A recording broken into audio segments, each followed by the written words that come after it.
Boa tarde a todos e a todas. Vamos dar início a este nosso evento. Gostaria de chamar para compor a mesa diretora dos trabalhos o nosso vice-prefeito Major Marcos Tucumantel,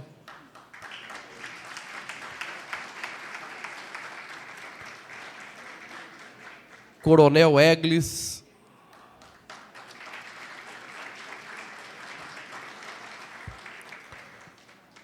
Coronel da Reserva Ernesto Puglia Neto,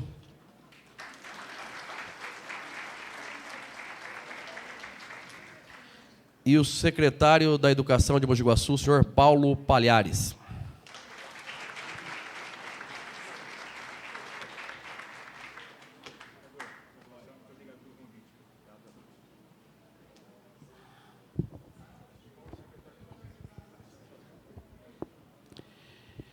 Quero aqui registrar a presença dos vereadores Jefferson Luiz da Silva, Adriano da Guardo Batatinha, Lili Chiarelli, a recém-possada vereadora, na segunda-feira, Eliete de Souza Borges, nossa delegada, doutora Judite, a Lili, eu já falei, e o natalino Antônio da Silva. E o nosso vereador Amaraí de Oliveira Gomes, o Pezão. Excelentíssimo senhor vice-prefeito Major Marcos Tucumantel, senhores vereadores, o presidente da Defenda aqui da PM, Associação de Oficiais Militares do Estado de São Paulo, em defesa da Polícia Militar, através do qual cumprimento e agradeço a presença do Coronel da Reserva Ernesto Puglia Neto, Coronel Eglis, comandante do Corpo de Bombeiro Regional, na pessoa de quem aqui saúdo todos os oficiais e praça da PM. Gostaria também de pedir para compor a mesa o Tenente Coronel Luiz.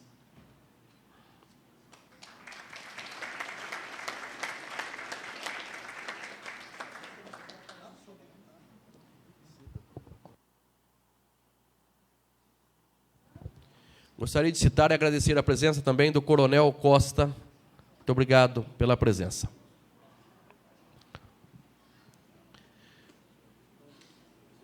Boa tarde aos presentes, né? Aqui a gente está vendo professores, diretores de escola, funcionários públicos, população de um modo geral, secretários municipais, enfim, na pessoa do Sr. João Pansani, eu cumprimento e saúdo a todos e agradeço pela presença. O objetivo desta reunião é discorrer com as autoridades públicas acerca da proposta de implantação do Colégio Cívico-Militar em nosso município, destinada aos alunos do Ensino Fundamental 2, do 6º ao 9º ano. Trata-se de reivindicação gestada da união de esforços entre as autoridades públicas deste município, representada aqui pelo vice-prefeito Major Marcos Tucumantel, este vereador que vos fala neste momento, e o vereador Pezão, e outros vereadores também, que se articularam em favor desta demanda. Todos sabemos da importância deste projeto, além de inovador, o objetivo é contribuir com a melhoria da qualidade da educação básica do país e elevar o nível de ensino da comunidade estudantil envolvida. Trata-se também de uma educação de formação integral, que preparará o aluno para a vida em sociedade, formando cidadãos críticos e enriquecendo suas atividades extracurriculares. Feitas estas considerações iniciais, tenho a satisfação de colocar a palavra à disposição do nosso vice-prefeito, Major Marcos Tucumantel.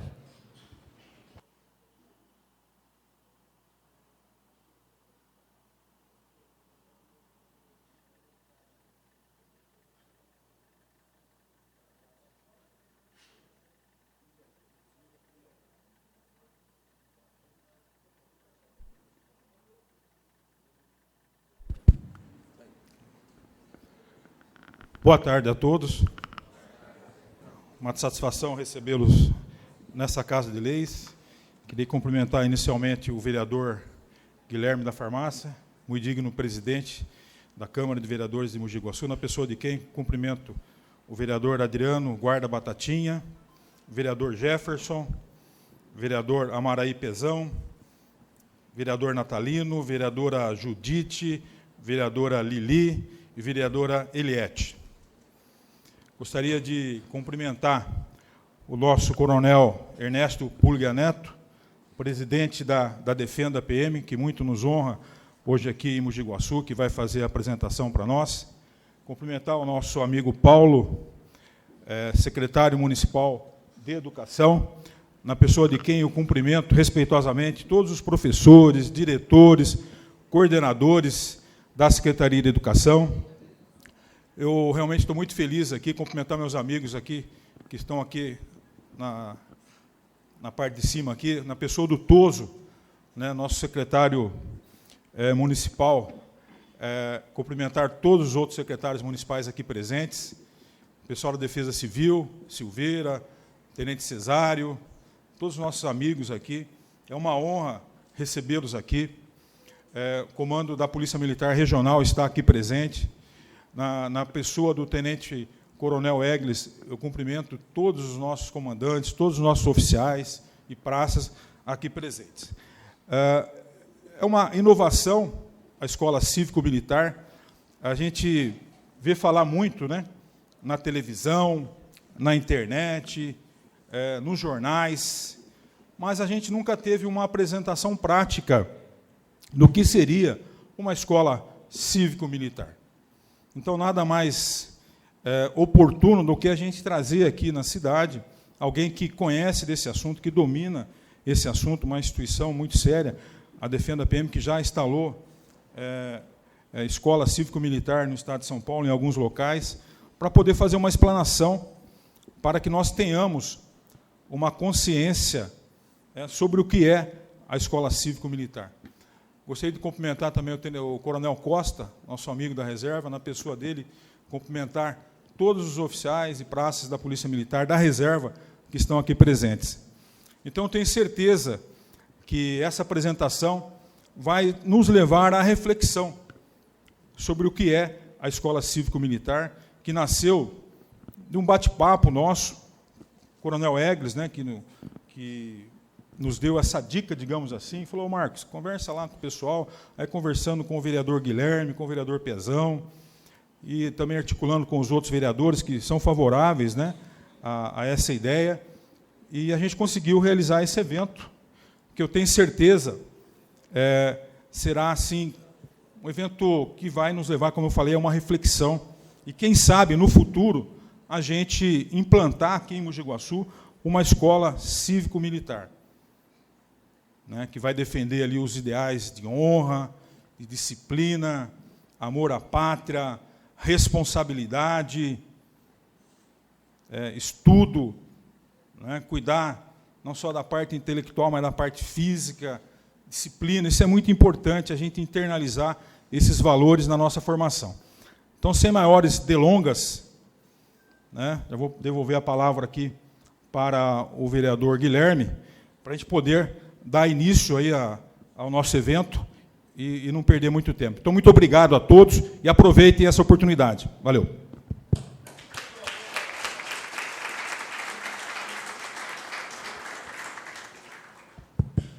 Usará a palavra nesse instante, brevemente, representando aqui o Poder Legislativo, o vereador Amaraí de Oliveira Gomes.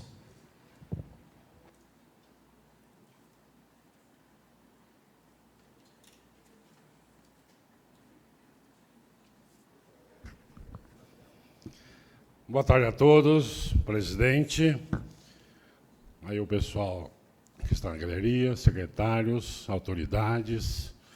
Agradeço aqui a presença de todos.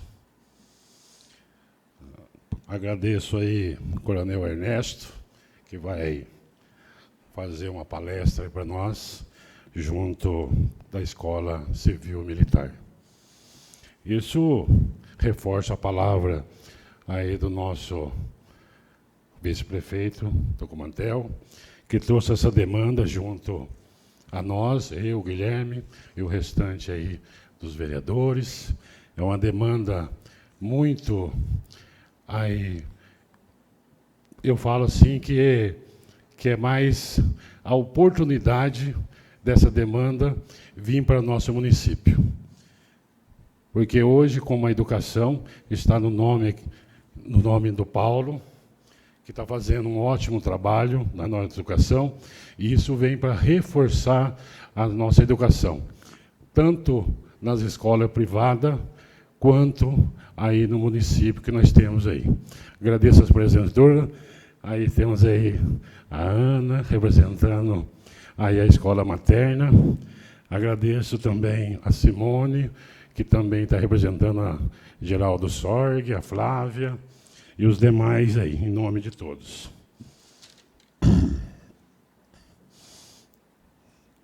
Inegavelmente, o Colégio Civil Militar é um modelo didático, pedagógico, avançando, que tem um condão de preparar nossas crianças para o mercado de trabalho, oferecendo ensino de qualidade, disciplina, principalmente, e um método moderno de aprendizagem.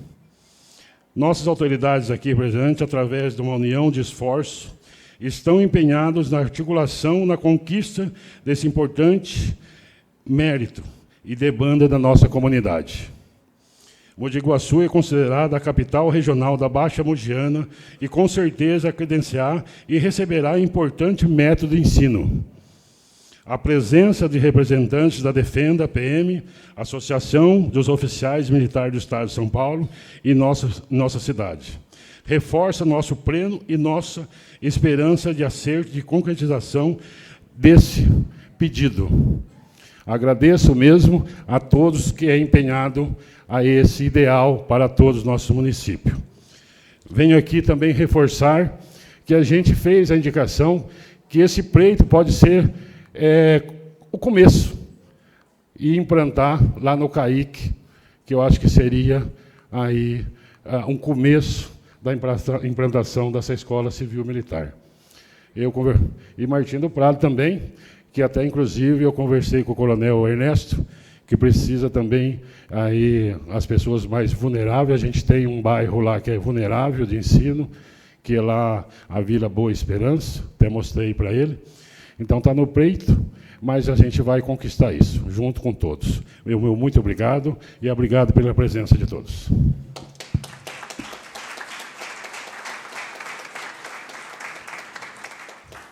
Dando sequência a este momento, transfiro a palavra agora ao coronel da reserva, Ernesto Puglia Neto. Eu prefiro ficar lá embaixo. É você, então? Eu acho que não precisa. Acho que eu consigo falar para todo mundo ouvir. Está gravado. Está gravado? Vai gravar. Tá,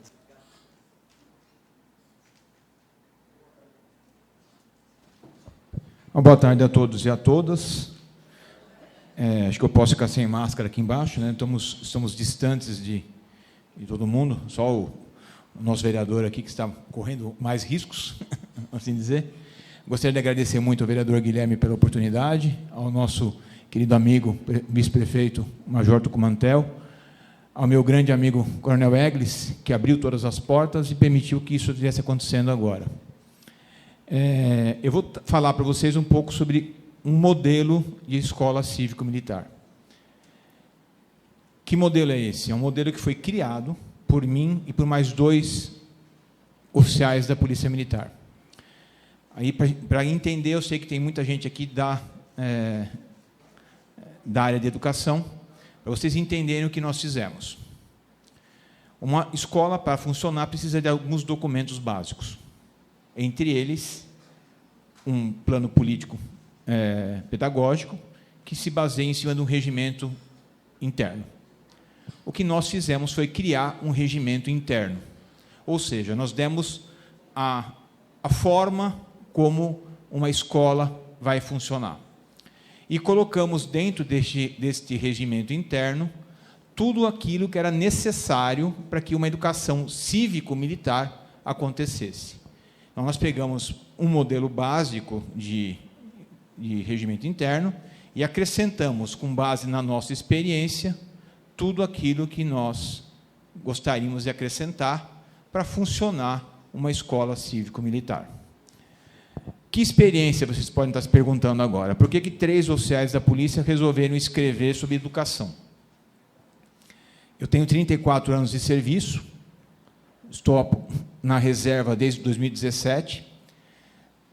Desses 34 anos, eu ministro aula ainda, continuo ministrando aula no mestrado e no doutorado da polícia, mas eu ministrei aula desde 1997 na polícia, então estou completando 25 anos de docência.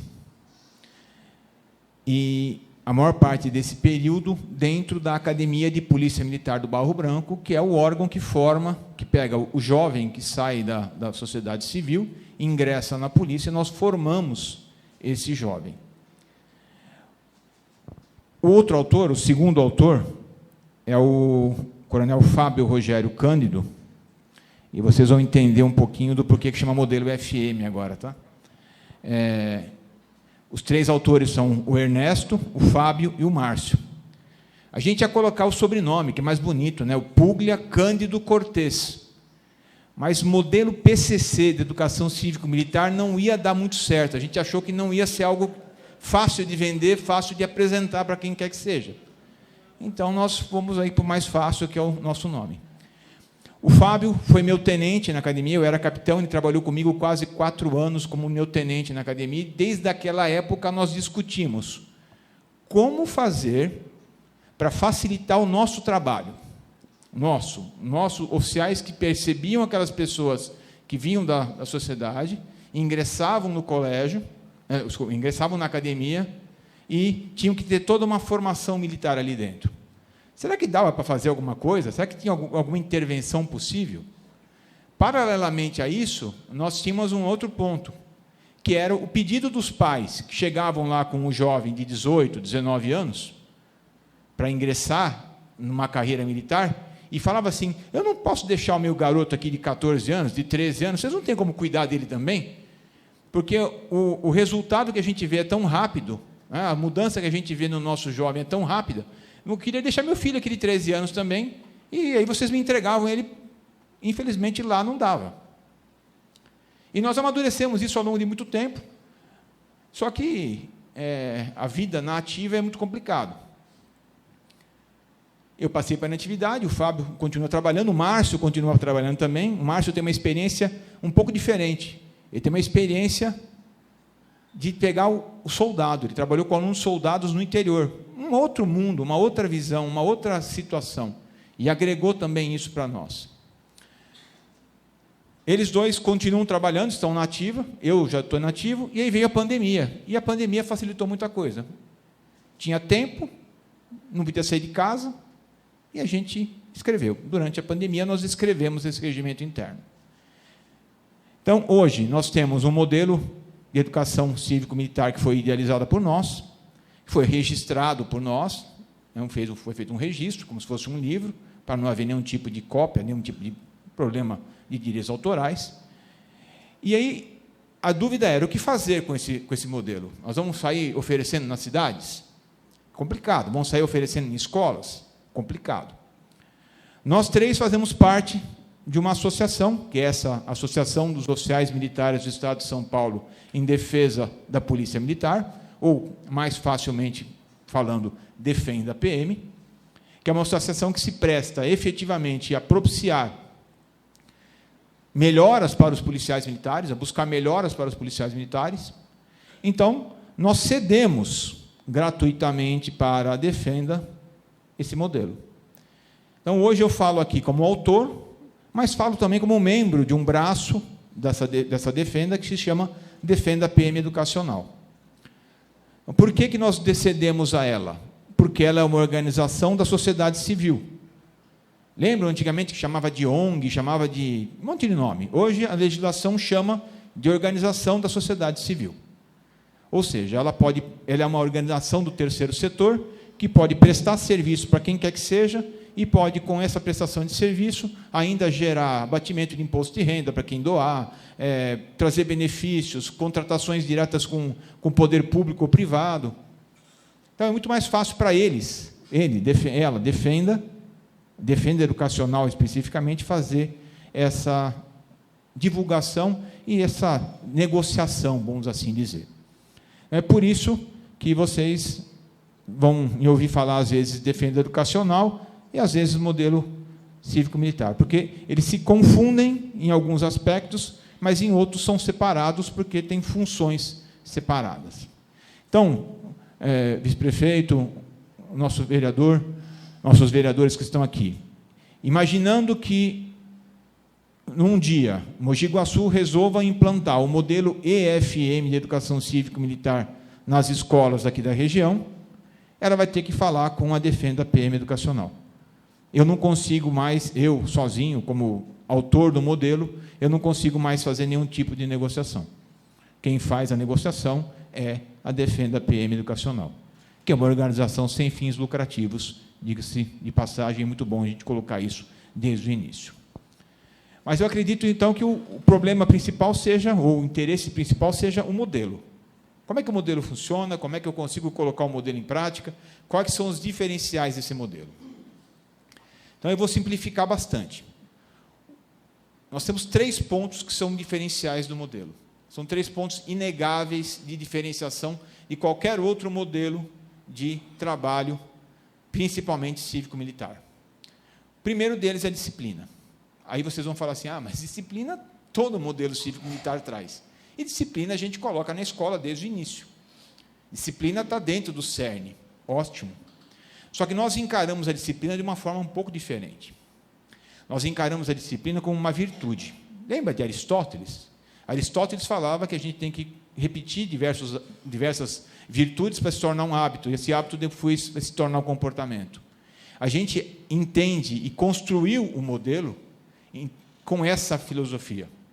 Com a filosofia de que atitudes positivas, tratadas, feitas, realizadas todos os dias, vão se tornar um hábito, e esse hábito vai interferir no comportamento dessa criança, não só dentro da escola, mas principalmente fora da escola. E aí as professoras vão falar assim, descobriram a roda. Não, isso aí todo mundo tenta fazer a todo momento. Mas nós criamos, então, uma forma de fazer isso, uma ferramenta. Para cada diferencial que eu coloco aqui, nós criamos uma ferramenta. Qual que é a ferramenta que nós criamos? As normas de conduta do corpo discente. Então, as nossas crianças têm que seguir uma instrução de como proceder dentro do colégio cívico-militar. Eu tenho lá uma série de regras do que eu posso fazer, ou do que eu devo fazer, melhor dizendo, e do que eu não devo fazer. A grande diferença é que nós prevemos méritos e deméritos. Se vocês procurarem no Google e digitarem lá conduta escolar, vocês vão achar em qualquer área militar de ensino, pode ser aqui Pirassununga, que a gente estava conversando, pode ser no Barro Branco, que os nossos oficiais que estão aqui vivenciaram, pode ser na Escola de Soldado, que as nossas praças que estão aqui vivenciaram.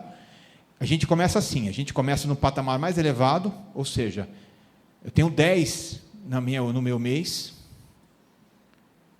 e se eu for cometendo faltas, eu vou perdendo pontos. Aí eu perco lá, eu cheguei atrasado, perco meio ponto. Não engraxei o meu sapato, eu perco mais meio ponto. Não cortei o cabelo, eu perco mais meio ponto. Não usei o uniforme que tinha que usar naquele dia, eu perco mais tanto. E aí eu vou baixando. No nosso sistema, não.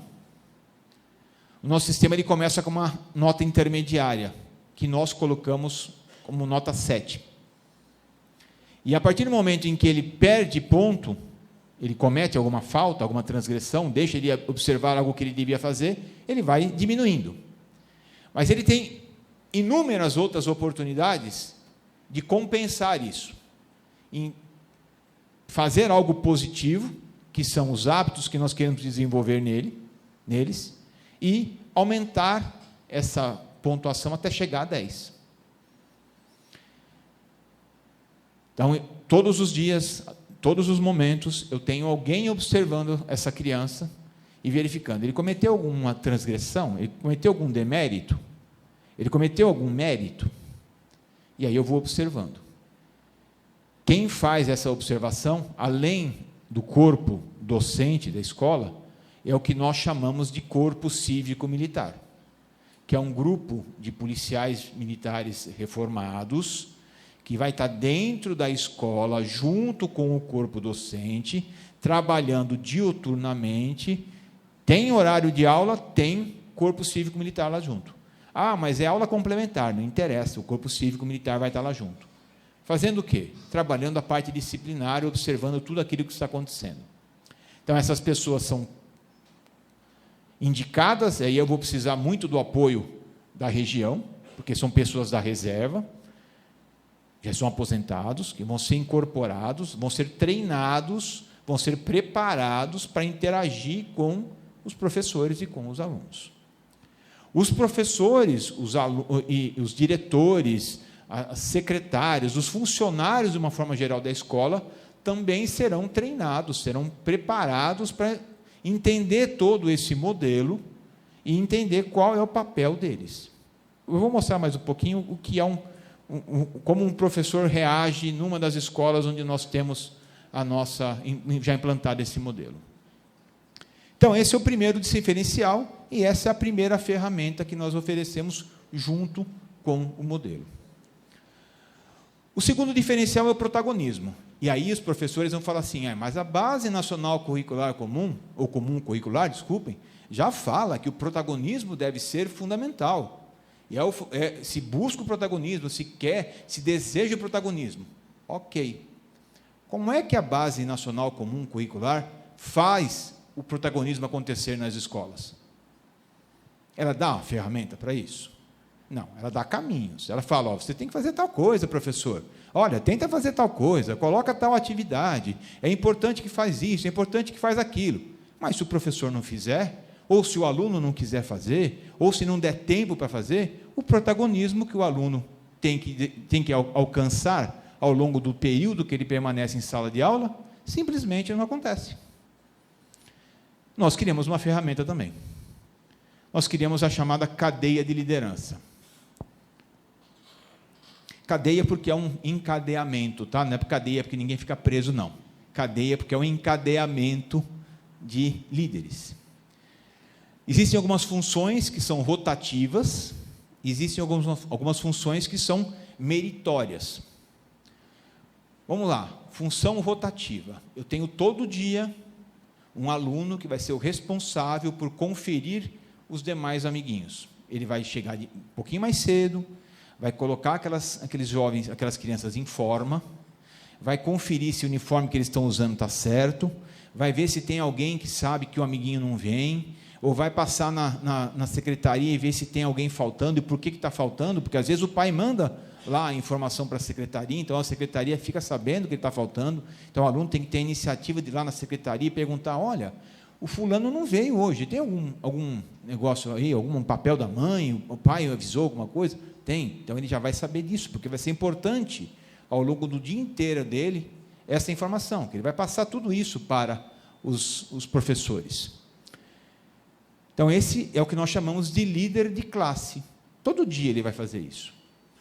Pode ser diário, pode ser semanal, vai depender de acordo com aquilo que a dinâmica da escola permitir.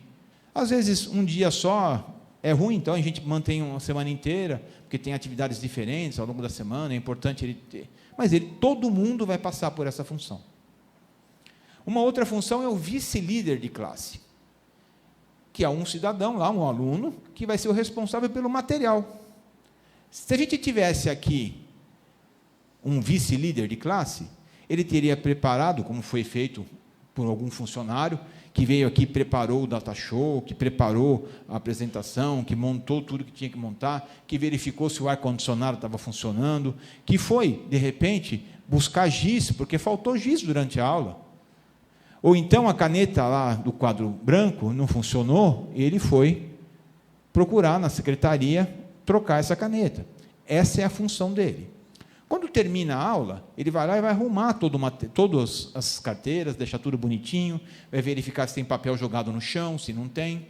E, obviamente, que para facilitar a vida dele, ele vai ser o primeiro a reclamar com um amiguinho, se o amiguinho jogar papel no chão. Ô, amigo, você jogou papel no chão, pega aí, porque eu não vou pegar depois da sala, quando eu terminar a aula, eu quero ir embora para casa. E aí a gente começa a ter uma função de protagonismo, onde um fiscaliza o outro, onde um orienta o outro, onde um ajuda o outro. Então, essa é a nossa chamada cadeia de liderança. Mas eu tenho também funções meritórias. os alunos acabam se destacando intelectualmente na escola, certo? Para aquele que se destaca intelectualmente e se destaca na conduta, porque não adianta ser só um bom aluno intelectualmente se ele for um mau aluno na parte da conduta. A gente pesa as duas possibilidades. Eu tenho que ter um bom aluno na parte intelectual e um bom aluno na parte de conduta. Para esses alunos que se destacam, aquele que se destaca mais, tem a melhor média intelectual e a melhor média de conduta, ele é chamado de líder de turma. Então, o 6º ano tem um líder, o 7º ano tem um líder, o 8º ano tem um líder e o 9º ano tem um líder. Qual é a função dele? Liderar. É ele que vai ser o primeiro a ser chamado na secretaria, pela diretora, pelo secretário, pela coordenadora, se tiver acontecendo alguma coisa de errado com aquela turma. Porque ele tem, efetivamente, que assumir a posição de protagonista dele. Isso tudo está descrito, tudo está escrito, tudo está passado, os alunos sabem disso, recebem essa informação logo no começo das aulas. E depois eu vou explicar um pouquinho desse intervalo que existe entre o ingresso e a efetiva colocação em prática de todo esse modelo. E, por último, a gente fala em formação cidadã, que é outra coisa que a BNCC fala muito, né? Ela fala muito em formação cidadã, ela fala muito em cidadania, ela fala muito em linhas de ação, eixos temáticos, melhor, não chama nem eixos, são unidades temáticas. Ela vai falando sobre tudo isso. E onde que amarra tudo isso? Na BNCC. A BNCC amarra na vontade do professor e da escola colocar tudo isso em prática. E aquelas escolas que adotam sistemas de ensino, ângulo, positivo, objetivo, SAI, SAS, não interessa. Ela depende dessa amarração toda no sistema de ensino. Os sistemas de ensino são ótimos, eles funcionam muito bem. Mas, se você não ficar em cima, se você não ir atrás, essa amarração toda não acontece. Então, nós criamos uma matéria específica chamada liderança cidadã. Essa matéria, ela é dada desde o primeiro dia, do 6º ano, até o 3º ano do ensino médio. Foi desenvolvida para e passo com a BNCC. Nós passamos aí praticamente um ano inteiro analisando o BNCC e vendo onde que nós poderíamos amarrar o nosso modelo, o nosso protagonismo, as nossas normas na BNCC e transformar isso numa matéria. E nós conseguimos desenvolver, eu vou até colocar aqui, uma matéria que tem 3 unidades temáticas. A primeira delas pode chocar no primeiro momento, chama Ordem Unida. Eu podia chamar isso aqui de desenvolvimento psicomotor, intelectual, do intelecto e psicomotor. Aí colocar um nome bem bonito assim. Não, eu chamei de Ordem Unida, que é o que a gente faz há, 3.000 anos mais ou menos, porque os fenícios já marchavam, já tinham Ordem Unida, os gregos já tinham Ordem Unida, então... E ninguém nunca reclamou da Ordem Unida. Por quê? A Ordem Unida dá algumas coisas para a criança. Primeiro ponto, ela dá coesão. Ela dá espírito de grupo. Ela dá condições de realizar um trabalho em conjunto, desde que não haja, efetivamente, uma mudança, uma dissonância entre o que um faz e o outro faz. Ela exige, obrigado, ela exige, efetivamente, que haja uma coesão. Então, chamamos de Ordem Unida. E o aluno tem aula de Ordem Unida. Uma segunda unidade temática é a liderança e o planejamento pessoal. Liderança, parte de comunicação, de relacionamento interpessoal, de relacionamento, de inteligência emocional, coisas que estão dentro da BNCC e que podem ser trabalhadas autonomamente. E planejamento pessoal, algo que também está dentro da BNCC e que tem uma forte orientação de se desenvolver os tais dos projetos pessoais, não é isso? Os professores, é esse o nome, né? Que os alunos têm que fazer. O que eu quero ser quando crescer? É uma parte vocacional muito forte.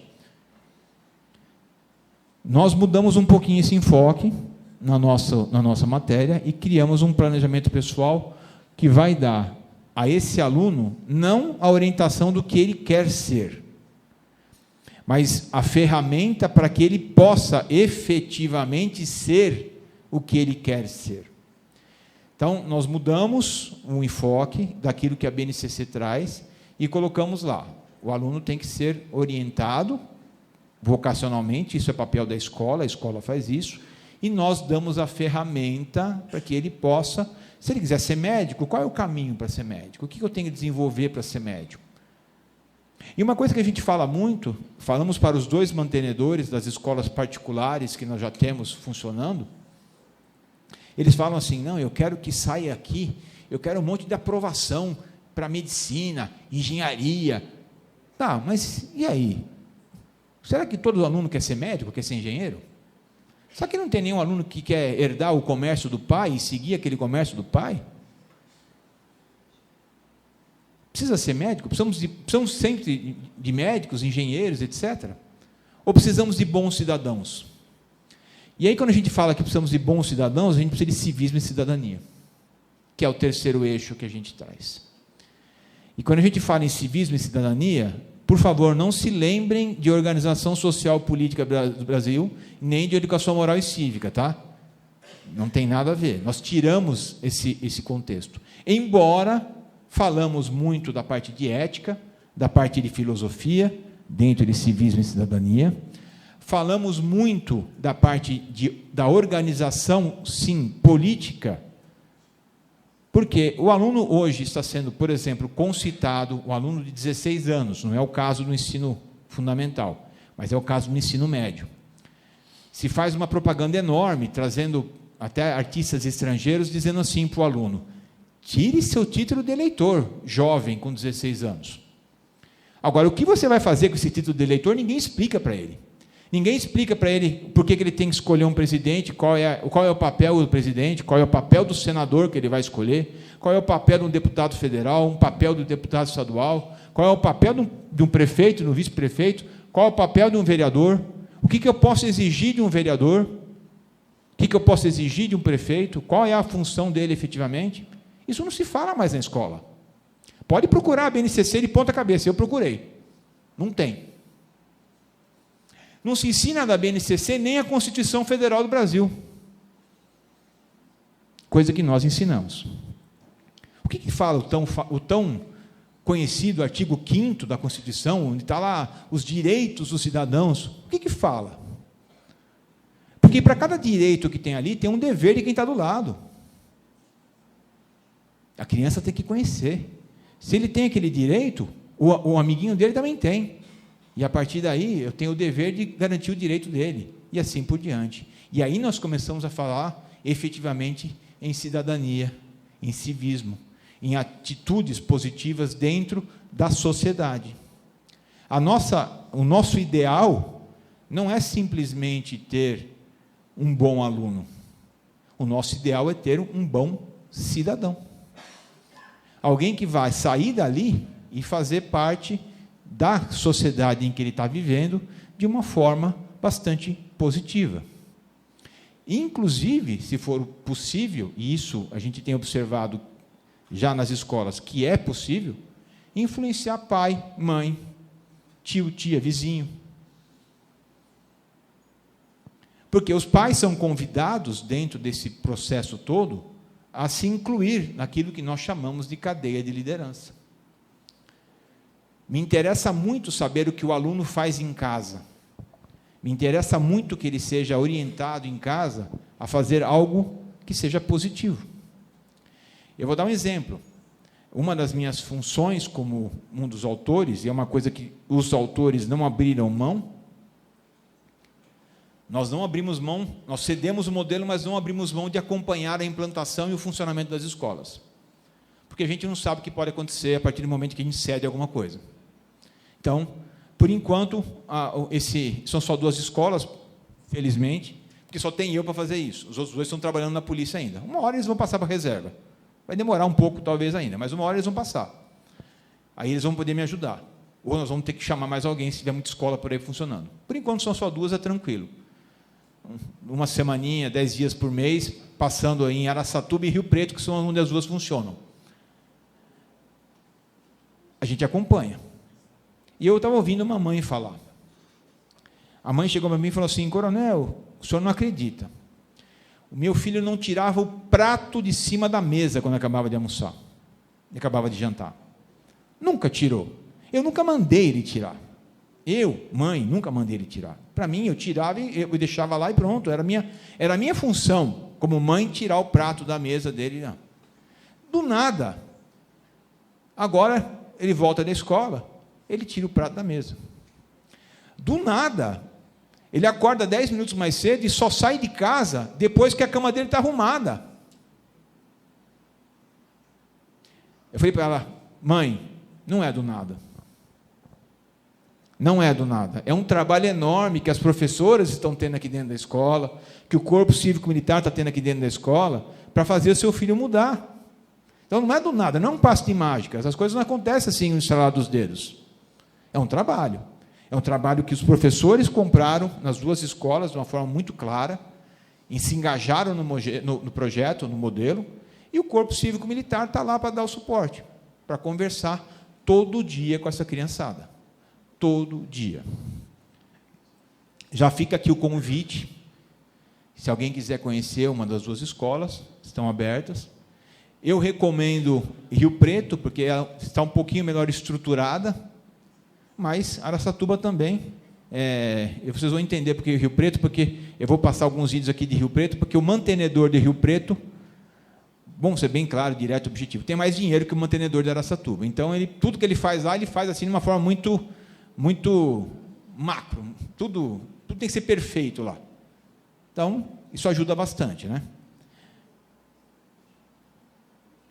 Nós temos uma tábua de valores. Essa é a tábua de valores que eles aprendem desde o primeiro dia. Vocês vão ver um vídeo aqui do nosso comandante da escola lá em Rio Preto, falando para os alunos sobre a tábua de valores. São valores básicos que a gente tem que ter na sociedade, mas eu quero reforçar um. Eu quero reforçar esse aqui, dignidade humana. Ele está no centro, ele é, por nós, colocado como o mais importante de todos.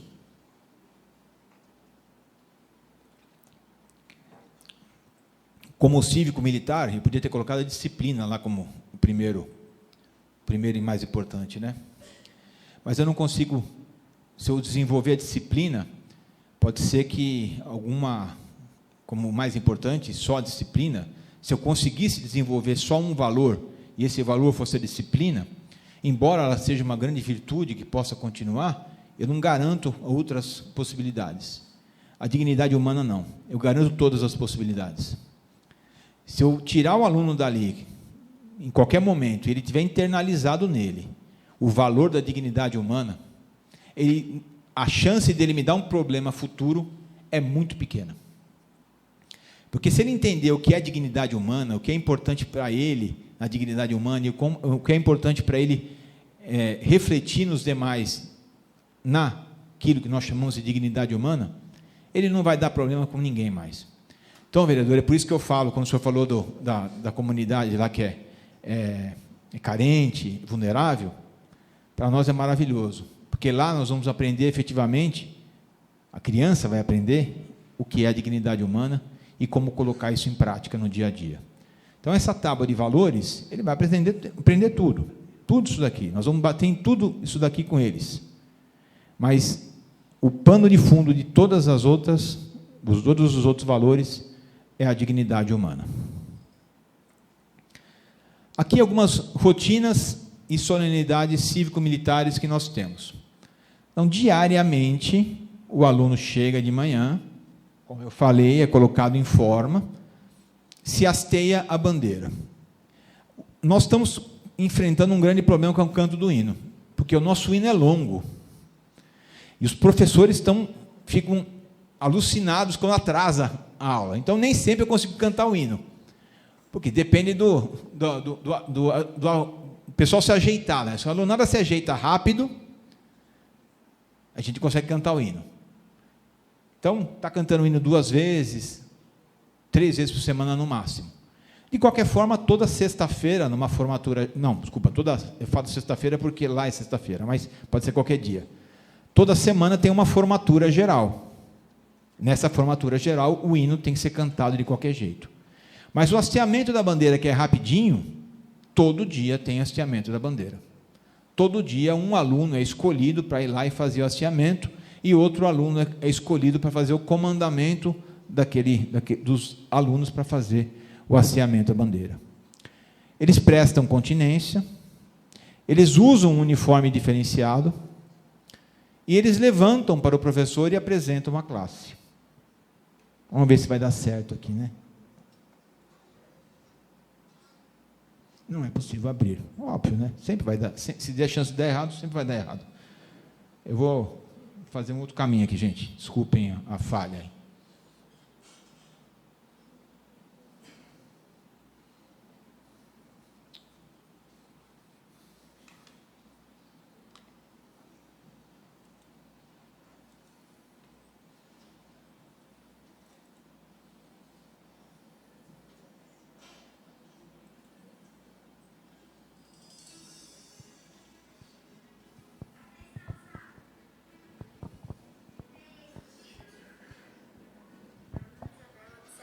Na apresentação com novidades.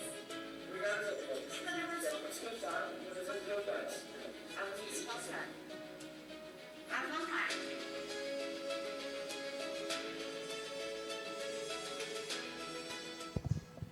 Esse é o nosso comandante, Major Pinha, da reserva, comanda lá em São José do Rio Preto. Então, essa é a rotina, todas as aulas. Toda aula, o professor entra, recebe a apresentação. Toda aula. Esse professor que vocês viram aí é um professor de História. E sempre que eu falo que é um professor de História, alguém fala assim, nossa, mas professor de História? É um professor de História. E ele tem um ponto interessante dele. Quando nós estávamos no treinamento com os professores lá em Rio Preto, fazendo a capacitação, num dos dias lá, que eu fui falar, fomos mostrar como é que funcionava, qual era a postura deles e tudo mais. Ele falou, eu falei, olha, os alunos vão prestar continência, vocês são civis, vocês não precisam prestar continência. Aí ele levantou assim, mas e se eu quiser? Não. Se um professor só quiser, fica ruim, né? Porque um professor vai prestar, os outros não vão. Aí ele olhou para trás e falou assim, alguém não quer? Aí eu falei, não, vamos fazer. E lá, em Rio Preto, em Araçatuba não aconteceu isso. Em Rio Preto, todos os professores tiveram um treinamento diferenciado, um pouco mais para aprender a fazer posição de sentido, a prestar continência, a se comportar como se fosse efetivamente um militar. Então, lá, eles entraram no espírito muito fortemente. Algumas solenidades que acontecem ao longo do ano letivo. A formatura geral, uma vez por semana. Nós temos formaturas gerais obrigatórias em datas comemorativas, simbólicas. Eu não consegui transferir para aí, infelizmente. Em Araçatuba, por exemplo, os alunos do Colégio Cívico Militar foram até o quartel do comando da polícia em Araçatuba, na quarta-feira agora, porque na quarta-feira agora, dia 24 de maio, é um dia que na polícia se comemoram as promoções de oficiais. Então, todo 24 de maio tem uma promoção e tem uma solenidade. Lá em Araçatuba, os alunos saíram da escola e foram até o quartel da polícia participar dessa cerimônia, dessa solenidade, marcharam, tudo mais, e depois retornaram para a sala de aula. Formatura do uso do primeiro uniforme. Eu vou de novo aqui.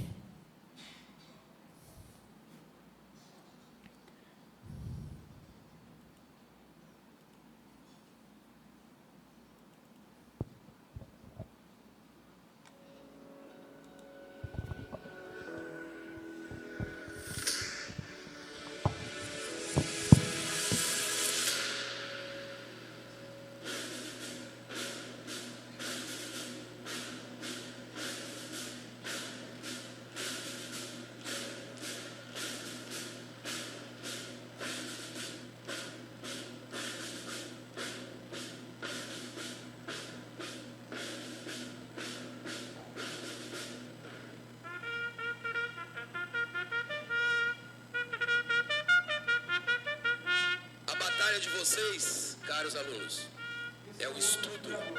A batalha de vocês é a moral, é a ética, é o culto dos valores nacionais, é o respeito à família, aos pais de vocês, que com tanto esforço propiciaram a vocês essa magnífica oportunidade. Esse uniforme que vocês vestem hoje, ele está recheado de todos aqueles valores que a gente encontra em todos os ambientes que a gente vai aqui no Colégio Cívico Militar. E vocês não podem esquecer disso. Enquanto vocês estiverem usando esse uniforme, e mesmo depois que vocês tirarem esse uniforme, são esses valores que vão determinar o que vocês vão fazer no seu dia a dia.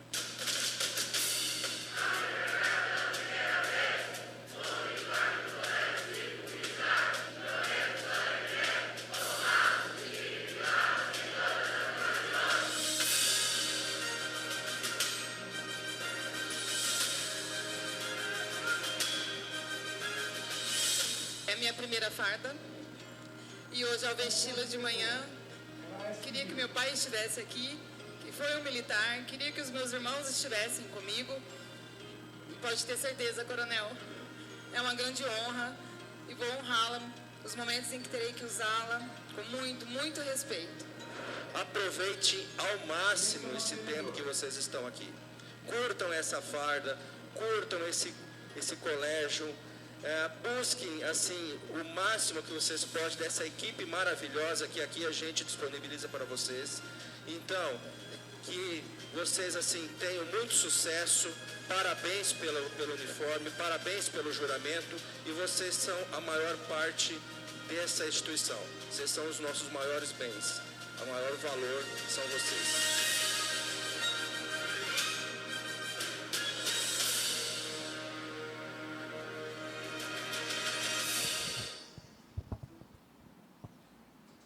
Bom, esse pessoal, ele ingressou todo junto, né? A escola começou a funcionar.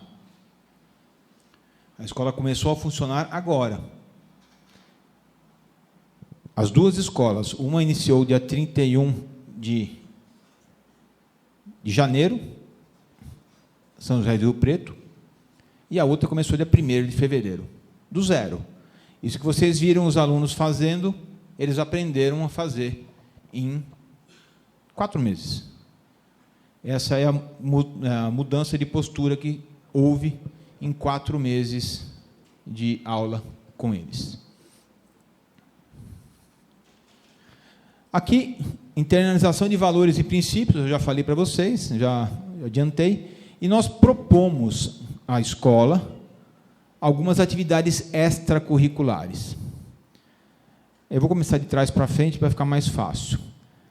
Curso preparatório para as escolas militares. Em Rio Preto, nós temos do 6º ano ao 3º ano do ensino médio. O 2º ano e o 3º ano do ensino médio, todos os alunos estão se preparando para prestar a Academia do Barro Branco. Todos. Inclusive, nós marcamos uma visita deles agora, dia 9 de junho. Eles vão vir para São Paulo para conhecer a Academia do Barro Branco, aqueles que não conhecem, e todos eles estão prestando para ingresso na polícia. Bom, como eu falei, prefeito, em breve, o grande celeiro do ingresso nas polícias, na polícia, nas Forças Armadas, vão ser os colégios cívicos militares, que, se tudo correr bem, vão estar espalhados por São Paulo afora. Projetos de intervenção social, esse é outro xodó nosso. No começo do semestre, os alunos orientados pelo Corpo Cívico Militar e por algum professor criam um projeto social, projeto de intervenção social. Liderados pelos alunos mais velhos, eles vão estabelecer. Esse primeiro semestre, como começo de ano letivo, começo de escola, mas foi algo muito simples, arrecadação de roupa e alimento. Ok, básico. Mas para o próximo semestre, eles já estão vendo um local para fazer uma intervenção. Eles querem fazer uma intervenção local, querem pegar uma praça da cidade e alterar aquela praça, mudar aquela praça. Eles vão vendo como é que eles vão fazer isso daí. Se eles vão capinar a praça, não sei. Eles estão vendo lá o que eles vão fazer. Então, esses projetos de intervenção social envolvem todos os alunos e é obrigatório fazer um por semestre, pelo menos. A fanfarra, os 2 colégios têm fanfarra, os alunos estão se aprimorando e devem desfilar no 7 de setembro nas cidades, junto com os desfiles militares. Equipes esportivas, que é o mais tradicional de tudo, e os think tanks, que são os tanques de pensamento, os tanques de discussão, os espaços abertos para discussão, onde nós estamos tentando, nesse primeiro momento, complementar as orientações vocacionais. Então, nós estamos usando esse espaço, nos 2 colégios, para trazer informação sobre profissões. Então, as diversas profissões estão indo lá. Mas já existem algumas outras iniciativas dos próprios alunos que queriam, por exemplo, discutir, os alunos do ensino médio queriam discutir, em São José do Rio Preto, por que a Rússia e a Ucrânia estão em guerra. Ir além daquilo que o professor de Geografia e de História dá em sala de aula, aliás, que é um ponto que eu acabei esquecendo de falar, dentro da matéria Liderança Cidadã, para o ensino médio, nós tratamos de geopolítica. No ensino fundamental, falamos de Brasil e América do Sul, principalmente, mas, a partir do momento que ele ingressa no ensino médio e já tem uma formação maior, a visão maior do mundo, ele começa a ver geopolítica no mundo. Até para entender algumas coisas que são tratadas em história, em geografia e tudo mais. A gente faz um alinhamento com isso e cabe ao Corpo Cívico-Militar, que vai ministrar essa matéria de liderança cidadã, entre os treinamentos que ele recebe também um treinamento específico para ministrar a matéria de liderança cidadã. Então, ele vai efetivamente fazer esse link entre as matérias de geografia, história e geopolítica. Cadeira de liderança, eu basicamente já falei tudo aquilo que precisava. Nós temos alguns mecanismos complementares, que é o caderno de acompanhamento de conduta escolar, que é como se fosse um prontuário do aluno, algo que também não é muito diferente do que já existe nas escolas, mas que está adaptado ao nosso modelo. Comissão de análise de conduta, que isso aqui é uma inovação, que é justamente a ideia de toda a conduta que extrapole, que passe do ponto, vamos assim dizer, que ela seja analisada. E como nós temos algumas medidas no regimento interno que devem ser aplicadas caso os alunos não correspondam com a conduta esperada, essa comissão de análise de conduta, que é composta pelo Corpo Cívico-Militar e pelos professores, vai fazer análise e vai ver qual é a melhor medida a adotar com aquele aluno, que está, por exemplo, 3 meses consecutivos com nota muito baixa de conduta, está fazendo reiteradamente tendo muitas transgressões reiteradas. Um conselho de notáveis, que aqui é uma ideia a longo prazo. A ideia inicial desse conselho de notáveis é criar uma possibilidade do formado na escola voltar e interferir na escola, algo que já acontece em alguns colégios tradicionais de São Paulo. Eu vou citar um que eu conheço bem, que é o Colégio Bandeirantes. O Colégio Bandeirantes tem um sistema desses. Os ex-alunos o Colégio de Bandeirantes tem aí mais de 50 anos. Ex-alunos que alcançaram sucesso na carreira profissional deles, são convidados a retornar para o ambiente escolar e, a partir daí, dar sugestões, interferir, dar palestras, contribuir de uma forma que for possível a ele, com seu tempo, para transformar aqueles alunos. Então, veio daí essa ideia. A curto prazo, nós temos sempre os pais, temos sempre as pessoas influentes da cidade, os interessados que podem contribuir com isso. E o conselho escolar, que também é algo que é comum para todas as escolas. Trouxe aqui alguns exemplos de méritos e de deméritos que estão nas nossas normas de conduta. Então, mérito: promover a inclusão combatendo o bullying. Ele vai ganhar meio ponto lá. Mas como é que ele promoveu a inclusão? Não sei, aí vai depender da observação. O que nós vimos muito claramente lá nos colégios que funcionam? Os alunos efetivamente se voluntariando, querendo ajudar quem está com problema. Como todo mundo ingressou junto, a gente não tem ainda uma medida, não aplicou ainda uma medida que é o do auxílio direto ao amigo. Nós temos um líder de indivíduo, que é um aluno antigo da escola, que é escolhido para receber e acompanhar no primeiro semestre letivo aquele aluno que entra novo na escola. Se eu tiver 30 alunos novos na escola, eu vou ter 30 alunos acompanhando, cada um acompanhando um aluno, para minimizar o problema de adaptação no sistema que nós temos, no modelo que é dado. Demonstrar solidariedade e gentileza para com pessoas que estejam necessitando. Eu vou dar um exemplo. O professor estava saindo da sala de aula, caiu o estojo lá. O aluno vai lá, ajuda a pegar. É uma demonstração. Deméritos: deixar de comparecer ou chegar atrasado, deixar material ou dependência desarrumada, não obedecer às ordens do membro da cadeia de liderança, portar objetos que ameacem a segurança individual e assim por diante. Então, são 4 possibilidades, né? Falta leve, média, grave e gravíssima. Cada um tem um desconto de nota específico. Um outro detalhe, eu não coloquei aqui, mas cola, algo comum na escola, né? Aqui é proibido e é falta gravíssima. Pegou colando, ele tem um prejuízo razoável para ele. E ele aprende isso desde o começo. Infelizmente, já tivemos que aplicar essa reprimenda, mas o aluno aprende rapidinho, uma vez só. Aqui eu também já falei. Bom, essa é a estrutura, então, que nós temos. Nós temos um comando e um subcomando do Corpo Cívico Militar, um supervisor cívico-militar.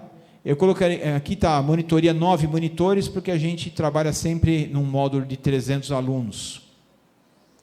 Porque, desculpa, não, está errado, aqui teria que ser 6 monitores, mas tudo bem, perdoem. A gente trabalha assim, para cada 100 alunos, um monitor, por turno de aula. Então, se forem 2 turnos, nós temos 100 alunos, 2 monitores, um na parte da manhã, um na parte da tarde. E a parte pedagógica, que é todinha da escola, como a escola funciona, sempre funcionou. Nós não interferimos nisso, em hipótese alguma. Muito pelo contrário. Esse pessoal aqui, ele está a serviço do pedagógico. No final das contas, a gente quer que tudo aquilo que o professor sempre sonhou em fazer, que é dar aula, tranquilo, poder transmitir seu conhecimento, ter o pleno domínio sobre a sala de aula, sem ficar estressado, sem ficar desgastado, sem ter pesadelo à noite, que a gente sabe que acontece isso. O Corpo Cívico Militar está aqui. Só o fato de ser uma escola cívico-militar já reduz um pouco o problema. Só que tem um detalhe, eu vou deixar isso bem claro agora, para não ter dúvida.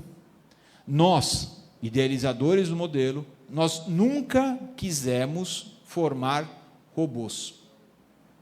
Não dá para pegar um aluno de 6º ano e falar assim, você vai ficar sentadinho a vida inteira na sala de aula, você não vai conversar com o coleguinha, você não vai pegar, não dá. Até porque, se desse, ele ia deixar de ser um aluno. Concordam comigo? Então, não tem essa, nós não queremos correr esse risco. A escola tem que ser, como sempre foi, um lugar prazeroso para a criança ir. Um lugar onde ela vai com vontade, onde ela vai querer aprender, onde ela vai abrir os horizontes dela. Não um lugar onde ela tem medo de ir, onde ela não gosta de ir, onde o professor é chato, o major do Corpo Cívico Militar é um tirano. Não, não é isso, não pode ser isso. E nós batemos muito.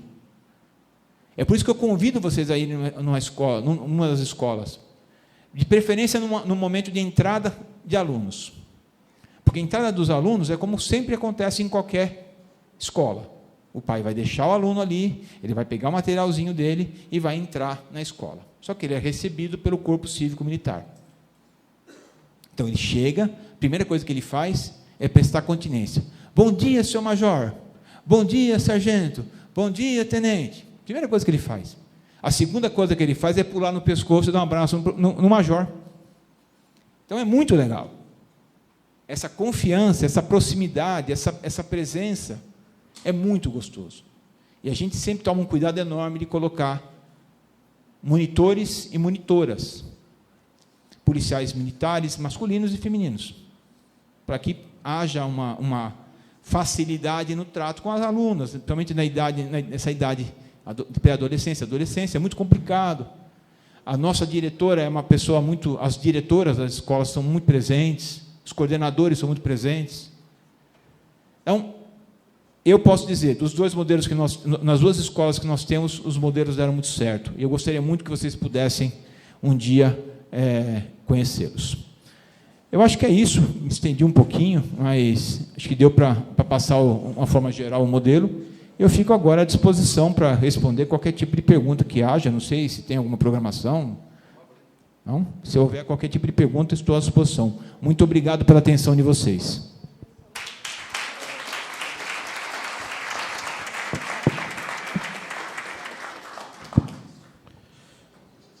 Pessoal, a gente vai abrir para quem quiser fazer uma pergunta. Alguém? Então, vamos elencar aqui. Então, a Mai, a primeira. Mais alguém? Seu nome?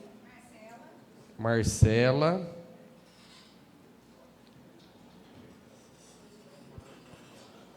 Coronel Costa. Mais alguém?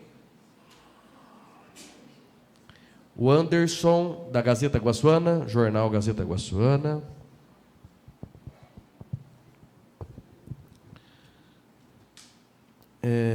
Alfredo, você passa o microfone sem fio? Então, a primeira a fazer a pergunta aqui, a primeira inscrita é a Mai.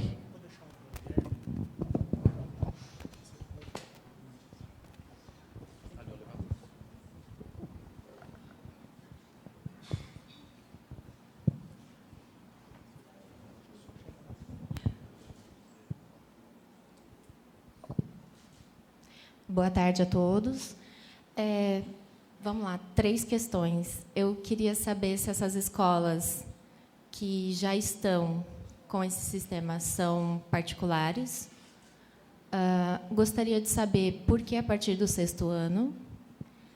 E também com relação ao quanto é inclusivo esse sistema.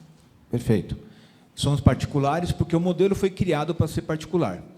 A gente imaginou desde o começo que, quando o governo Bolsonaro, posso falar assim, né, estabeleceu as escolas cívicas, ampliou as escolas cívico-militares com o MEC e o Ministério da Defesa, a gente imaginou que os municípios fossem se juntar a eles, a essa possibilidade, e que as escolas particulares pudessem ter interesse em fazer algo parecido, e não ia poder fazer com eles, não ia poder fazer com o MEC e com o Ministério da Defesa. Então, nós oferecemos isso. Para nossa surpresa, aconteceu exatamente o contrário, porque o modelo do MEC é tão restritivo em algumas coisas, é tão exigente em algumas coisas, que acaba tirando muitos municípios da possibilidade de ter. Por questões políticas. A política que eu digo é a questão de desenvolvimento humano, o IDEC, o IDH tem que ter um certo corte, então é meio complicado para os municípios acabarem trazendo para as escolas para eles.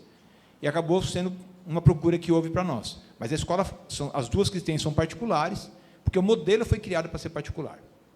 Segunda pergunta, por que do 6º em diante?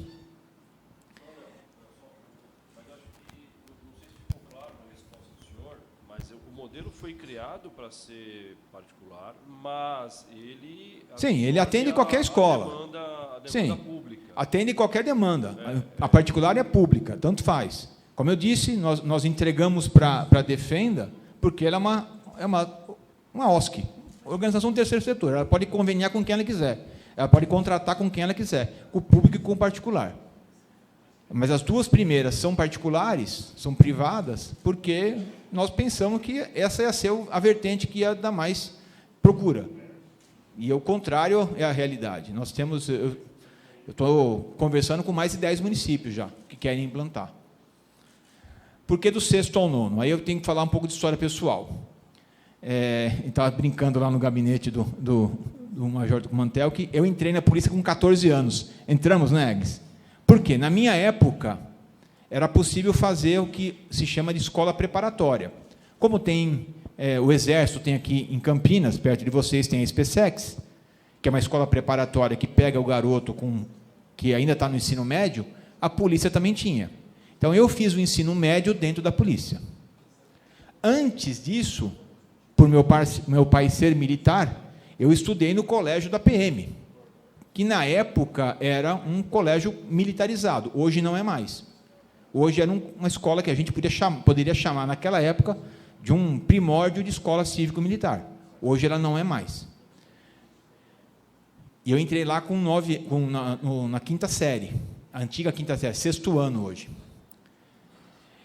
E aí, por uma questão particular minha, e até por ter uma esposa psicóloga e ter uma convivência minha esposa atendeu muito tempo a parte educacional, nós ficamos meio assim de colocar o modelo em prática a partir do 1º ano.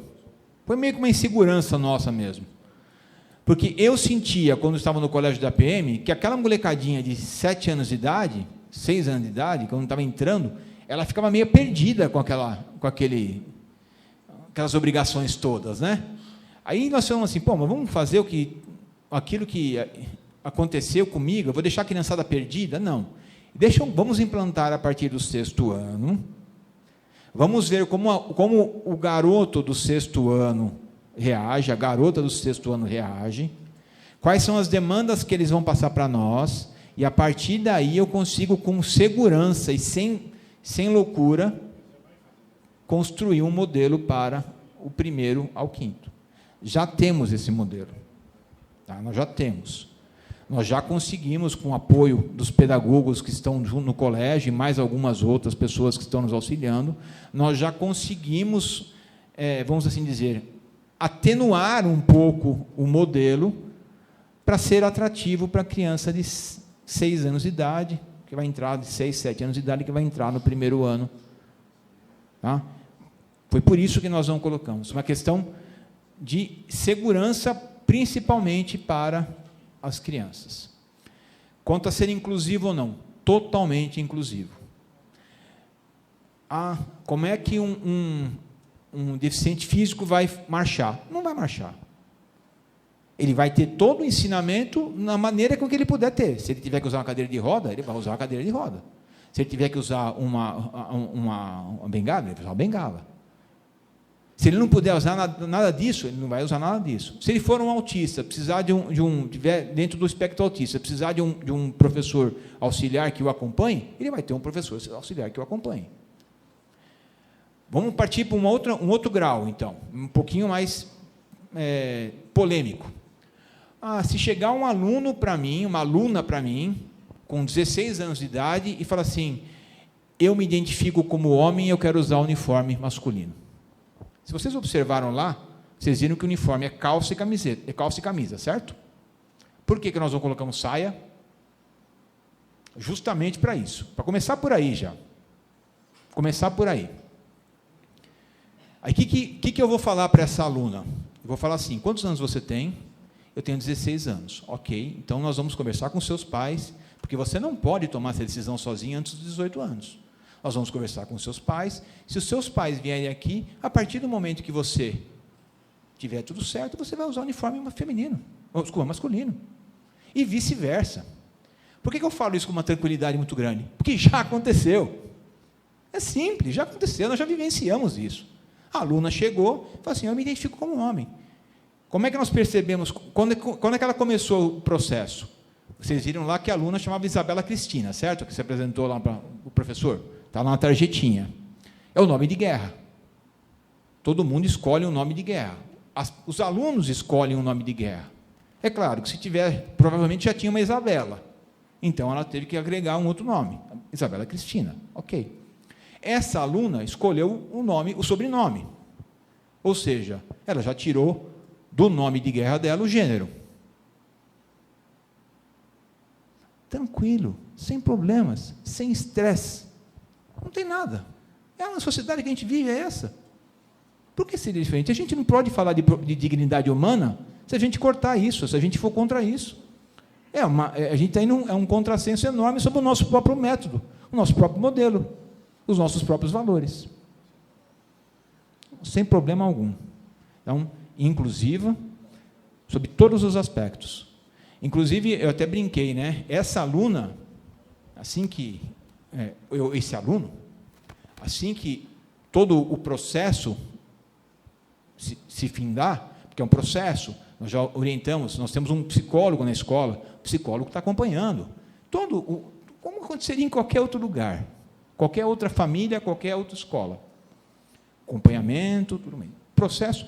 Esse aluno vai ser, não vou dizer que um case, mas vai ser algo que para nós vai orgulhar muito, porque vai mostrar exatamente o ponto que nós temos como filosofia, que é uma filosofia inclusiva de defesa da dignidade. Ponto. É isso. Então, não tem problema nenhum. É claro que algumas coisas têm que ser avaliadas. Um outro aluno falou assim, eu não vou cortar o cabelo. Por que você não vai cortar o cabelo? Não, porque eu gosto de cabelo comprido. Ok. Você gosta de cabelo comprido? Mas o cabelo comprido não é o padrão da escola. O padrão da escola é um cabelo curto, para poder colocar o casquete. Você tem que usar o cabelo curto. Mas eu não vou usar. Então, faz o seguinte, nós vamos chamar teu pai aqui, você não pode ficar na escola, porque você está fora do padrão da escola. É mais ou menos assim que funciona. Se ele não quer usar o cabelo curto, ele não pode frequentar a escola. Infelizmente. Porque tem um padrão. E o pai dele sabia desse padrão quando matriculou ele. E a gente sempre vai no pai, né?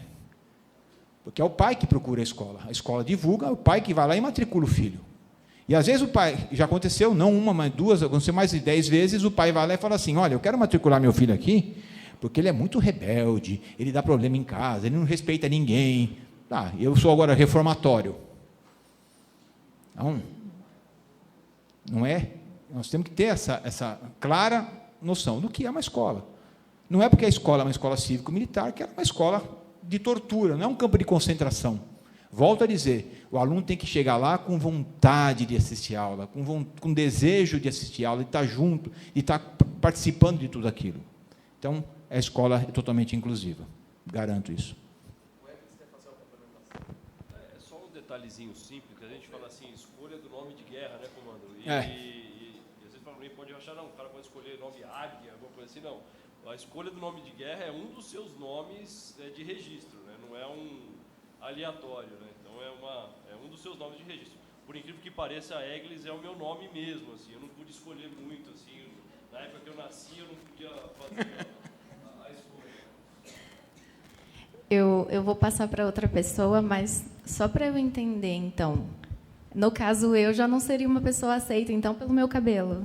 Não. E no caso, quando você fala com relação ao cabelo, no mesmo caso que a menina disse, eu gostaria de usar um uniforme masculino porque eu me identifico como gênero masculino, o menino não pode argumentar que ele quer usar o cabelo comprido porque a mulher tem o cabelo comprido? Pode, sem problema nenhum. E aí, nesse caso, mesmo Pode. assim, não é aceito? Não, pode. Se ele chegar lá e falar assim, eu me identifico como o sexo feminino e quero usar o cabelo comprido e usar o meu nome de guerra, inclusive mudar meu nome de guerra, tranquilo. Mas se a questão ele é a se identificar rebeldia. masculino, Não. se ele se identifica como um hétero e ele quer utilizar o cabelo não vai usar o cabelo comprido. não vai. Eu não podia usar o cabelo comprido, ele não pode usar o cabelo comprido se ele tivesse. O Simões não pode usar o cabelo comprido se ele tiver o cabelo comprido. É simples, a regra da escola é essa. Como a regra da escola não fala que não pode usar brinco. Homem não pode usar brinco. Está lá na regra da escola. Pode isso? Tanto pode que a Secretaria de Ensino já aceitou. É uma regra da escola.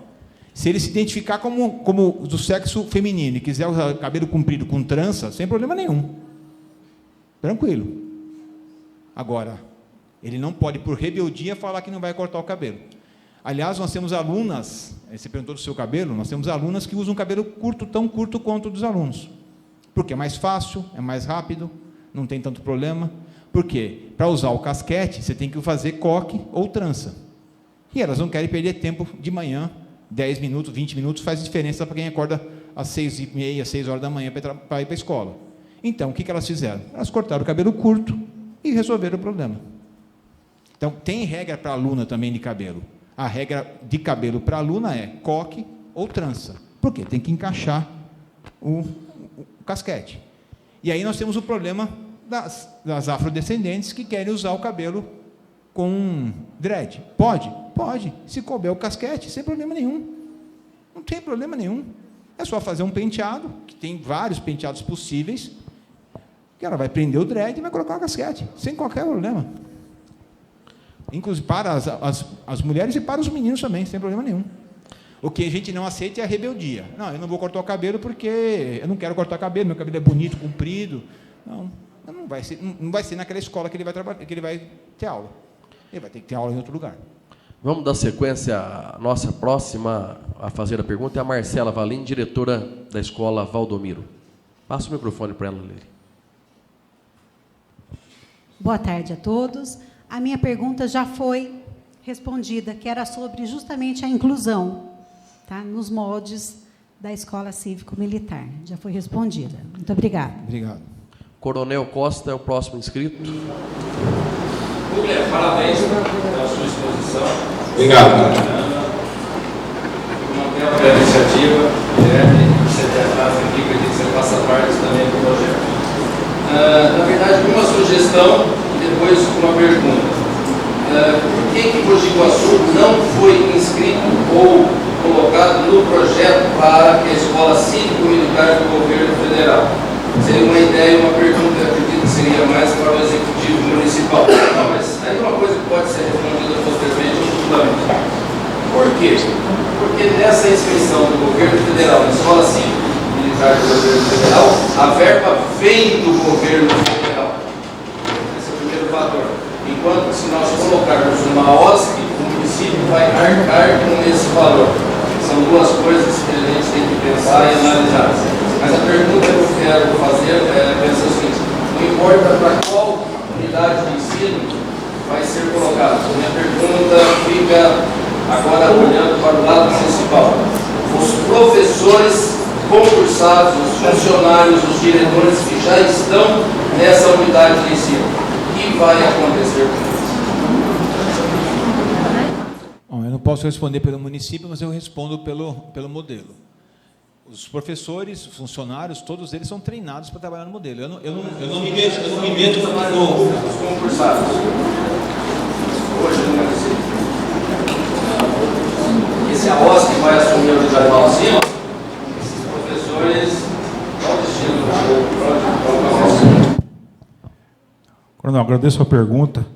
A primeira questão, nós fizemos a inscrição do município para receber uma escola cívico-militar do MEC, governo federal, mas até o momento o governo federal ainda não sinalizou favoravelmente ao nosso pedido, até por conta que são centenas de pedidos no Brasil inteiro, e a gente está aguardando a manifestação, mas nós formalizamos, sim, o pedido lá para o MEC. Com relação aos professores, se eventualmente, no futuro, fosse celebrado um convênio com a Defenda PM para desenvolver esse modelo em alguma escola do município, evidentemente que os professores não teriam nenhum prejuízo. Seria apenas o segmento ao modelo implantado. No meu entender, seria isso. Eles não teriam nenhum prejuízo. Pelo contrário, seria uma adesão espontânea do município, com a Secretaria de Educação e a Defenda PM, que ia celebrar um convênio para poder iniciar um projeto piloto aqui em Mogi Guaçu, digamos assim.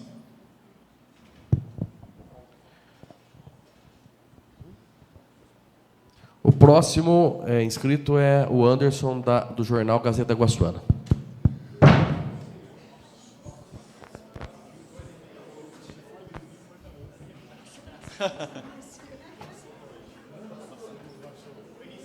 Boa tarde, Coronel Anderson, da Gazeta Guaçuana.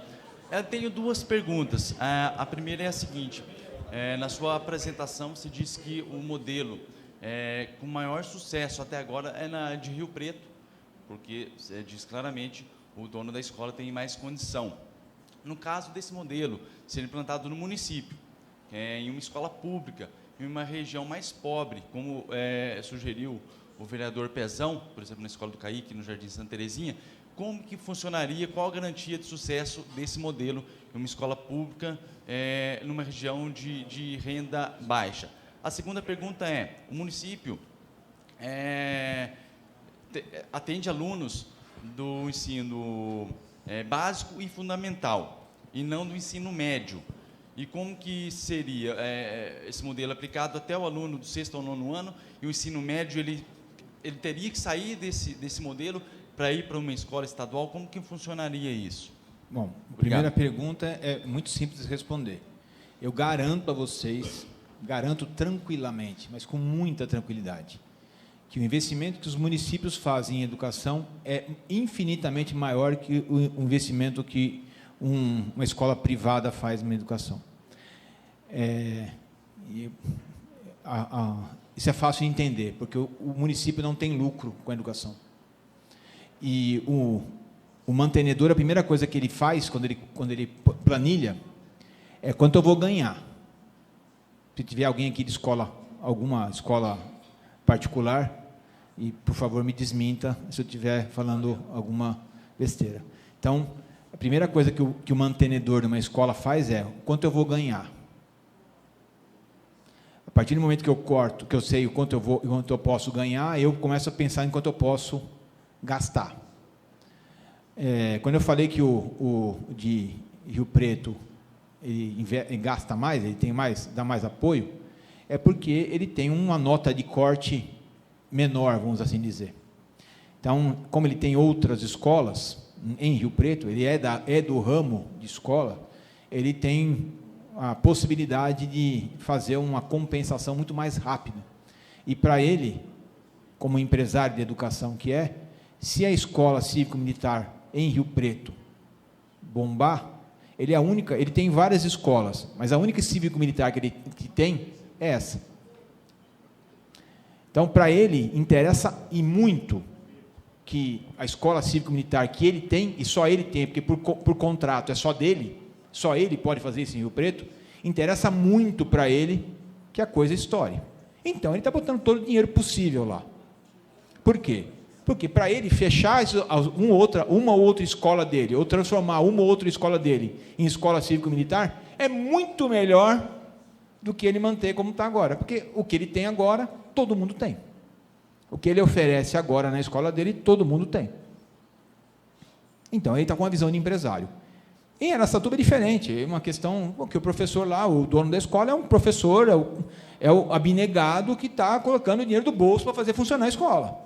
Então, ele tem uma nota de corte muito mais alta para ele fazer. Eu não posso acabar com o meu patrimônio, não é um empresário, não é um dono de uma rede de escolas, ele só tem aquela escola. Então, ele tem, é tudo medidinho, tudo na ponta do lápis. Eu posso colocar aqui os vídeos que eu tenho que foram feitos lá, são vídeos caseiros.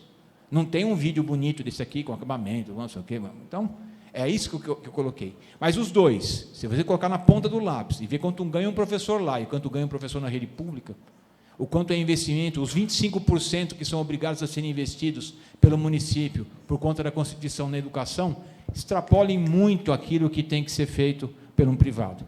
Então, eu não tenho, quanto a isso, eu não tenho a mínima dúvida. Esse não é um problema.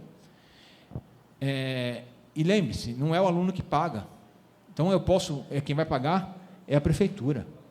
Se a prefeitura instalar essa escola na área mais pobre, na área mais vulnerável, na área mais carente de Mogi Guaçu,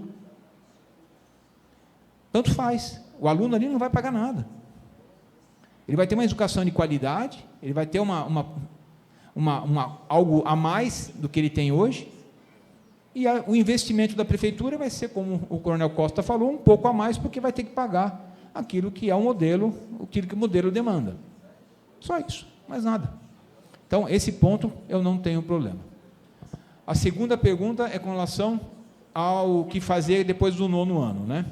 Então, esse é um problema, e aí eu não tenho resposta para isso.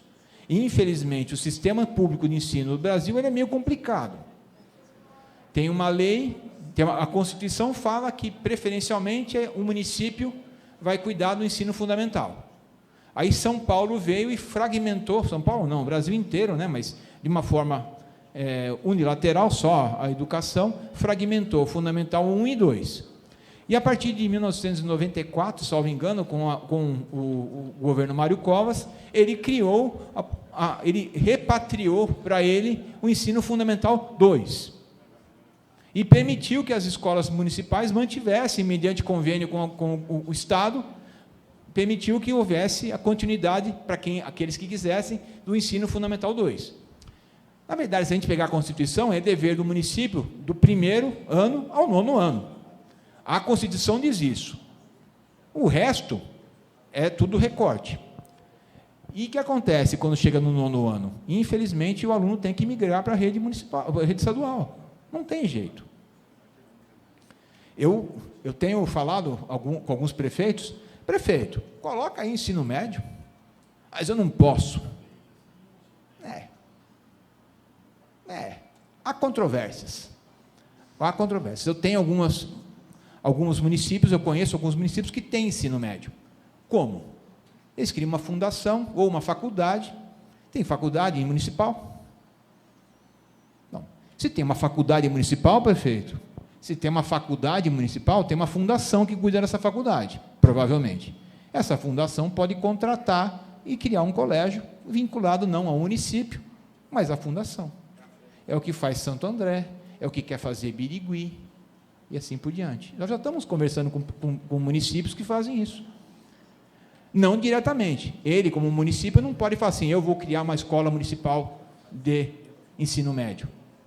Mas ele pode criar, já que tem uma faculdade, a faculdade é mantida provavelmente por uma fundação, e essa fundação cria, dentro da própria fundação dela, tem a faculdade aqui, e cria um colégio, um ensino médio aqui.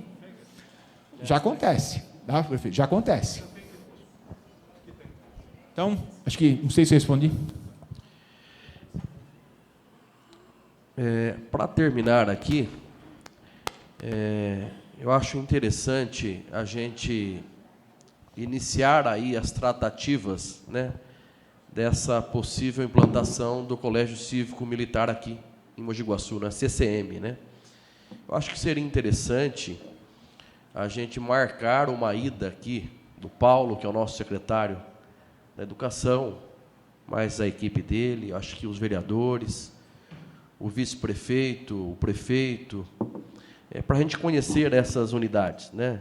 Lá em Rio Preto e em Araçatuba. E posterior a isso, acho que seria interessante, né, a gente ver com os vereadores aqui, a possibilidade de uma audiência pública para a gente discutir isso com diretores, pedagogos, a sociedade civil em geral, né? Eu acho que seria interessante. Acredito que o coronel Ernesto Puglia tenha disponibilidade para isso, né? Acho que seria interessante, sim, a gente, né, Major, já começar a iniciar essas tratativas e depois uma audiência pública, porque talvez, de repente, seja mais fácil você criar uma do zero, né, começar ali do zero, do que fazer uma adaptação, de repente, é uma outra solução mais viável.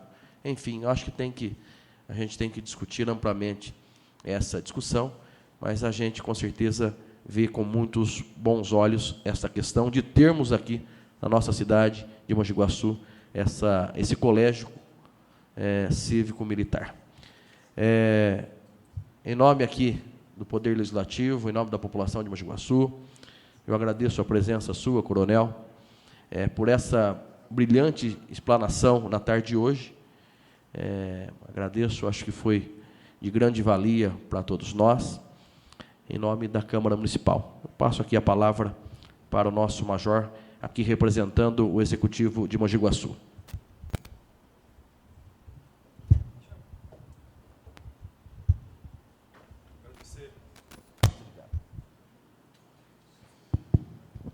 Agradecer imensamente a presença do coronel Ernesto, que com muita clareza, muita lucidez, fez uma apresentação assim com bastante detalhes, uma apresentação minuciosa do que é o Colégio Cívico-Militar. Eu acho que isso, inclusive para mim, né, desvendou muitas dúvidas que eu tinha como militar. Imagino para vocês aí como civis. Muitos pensam que colégio cívico-militar é lugar de menosprezar o aluno, humilhar o aluno, né? Não é reformatório, como o coronel muito bem falou, é um local de cidadania, de defender a dignidade humana, defender um ensino de qualidade, a disciplina, o amor à pátria, o civismo, o respeito aos professores, todo o corpo docente, a manutenção da escola sem pichação, sem depredação, sem uso de droga, sem tráfico no entorno. Eu acho que é esse contexto mais amplo que a gente tem que pensar, né? Então, a escola cívico-militar não é para castigar aluno, humilhar, torturar, nada disso. Às vezes as pessoas vê filme, né, vê na televisão alguma coisa, acham que é isso. Não é. Os valores militares, eles são valores do cidadão de bem, valores que defendem a pátria, o amor, as pessoas, a dignidade humana. O artigo 5º lá é bem claro, a gente, como militar, segue à risca a dignidade humana. Então, agradecer, coronel, imensamente a sua presença, em nome do prefeito Rodrigo Falsetti, do Poder Executivo, agradecer. E a gente, como muito bem disse o vereador Guilherme, nós vamos continuar, né, essas tratativas, essas visitas, né, esses encontros, para a gente amadurecer essa ideia. Eu acho que hoje é o primeiro passo de uma caminhada que a gente tem que fazer. Então, é uma caminhada que eu reputo como positiva, construtiva, e depende, né, da aceitação de todos, né? Não pode prevalecer a minha vontade ou do Guilherme. Acho que tem que ter um consenso no momento certo para a gente poder, quem sabe, num futuro não muito distante, inaugurar aqui uma escola cívico-militar em Mogi Guaçu. Será uma honra para nós. Agradecer aqui o coronel Egros, nosso comandante do Corpo de Bombeiros, que foi um dos idealizadores, digamos assim, conversou com a gente, depois a gente conversou com o Guilherme, Pezão, todos os vereadores, a Casa de Leis aqui aprovou a gente, o secretário de Educação foi muito solícito, né? Trouxe aqui todo o seu pessoal, seus professores, diretores, coordenadores, para poder ouvir atentamente as palavras do senhor. Então, muito obrigado. Eu tenho aqui saí com uma ótima impressão, sou suspeito para falar, né? Mas saí com uma ótima apresentação. Parabéns.